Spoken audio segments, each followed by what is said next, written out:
So, ngayon naman mga katropa, siyempre ay mangunguha tayo ng kangkong. Tingnan nyo niya, baka raming kangkong dito. So, ayan o. Tayo.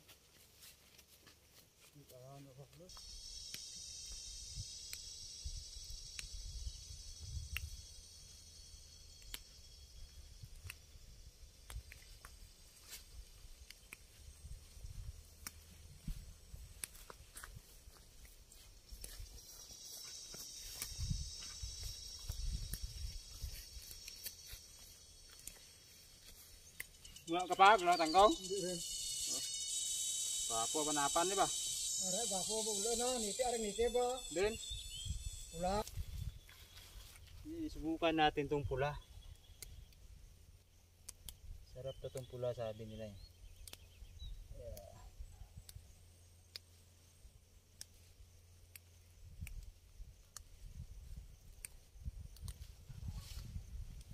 Subukan natin to mga tropa.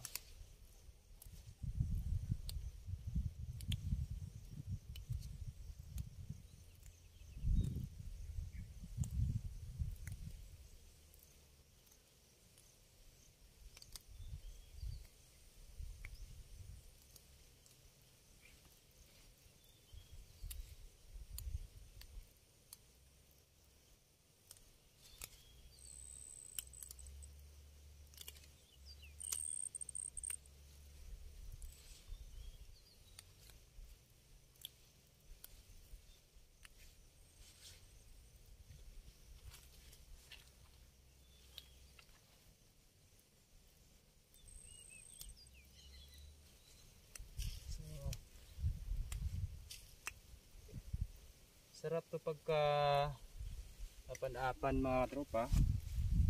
Siyempre pwede rin na lagyan mo ng isda or either tawag doon yung bagoong. Pwede sa bagoong to. Diba?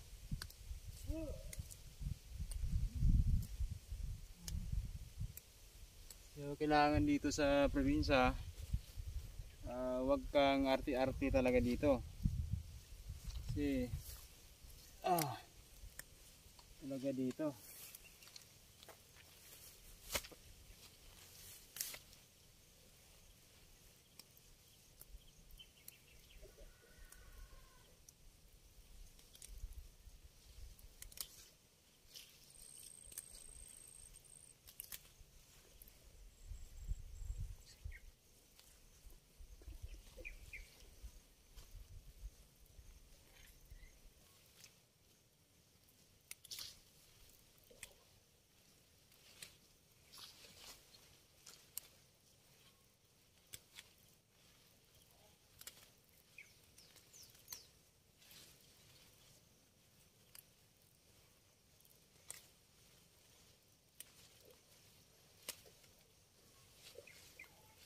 dito kadalasan sa probinsya pag gulay lang mas libre yung gulay dito. So, kailangan hindi lang marato masipag ka kailangan dito. Kaya kung wag kayong mag-aasawa or wag kayong mag-aasawa ng maarte. Dapat sanay siya sa probinsya. Diba? Kasi mahirap na pag maarte naman siya, mapili kasi sa pagkain yung mga yan. So yun, dito tayo banda. Ang dami dito. Ayan. Kataas kasi dito eh. Sobrang taba ng mga kangkong dito. Sabi. Talaga.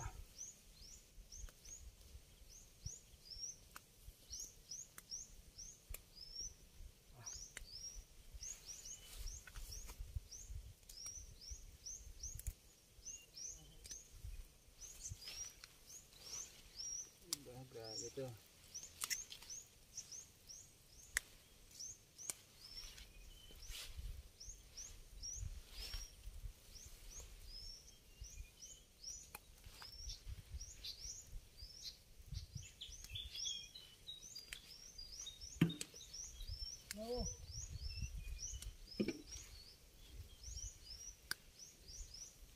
Wapo gataan ay. Ah. Wala. Oh. Kata kag sa bagoong ba?